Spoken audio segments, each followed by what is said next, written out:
We just celebrated Christmas, and this week we celebrate the Feast of the Holy Family. God chose to send his Son into a family when he came to earth, and so we look to the Holy Family as our example. We hear in the first reading that family is a blessing from God. It's the promise of the covenant with Abraham. And oftentimes when we think of the Holy Family, we think of this perfect example, as we should, of holiness. And then we look at our own family and we think, well, that's not me, that's not my family, we're nowhere near that, and I don't know if we ever can be. And it can be a little disheartening, reflecting on our own family. But that's not what God's asking. He's asking us to be holy, and in living in our family, he will perfect us. He'll bring us to that perfection.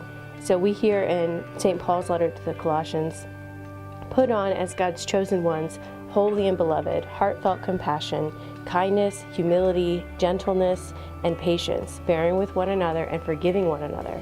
If one has a grievance against another, as the Lord has forgiven you, so must you also do. And over all these put on love, that is the bond of perfection.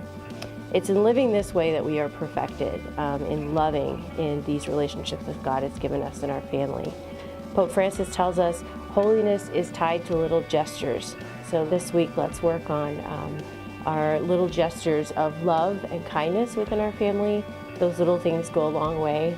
They bring us to holiness, and they also show love to those around us. So be the first one to change a dirty diaper, quiet the baby who's crying, make a favorite meal for someone, pick up somebody's socks off the floor without complaining about it. So those little gestures, if there's someone that you struggle with, say a prayer for them throughout the day. As a gesture, maybe if you don't live with them, you can still offer a prayer or sacrifice for them in these gestures of love. That's okay, baby.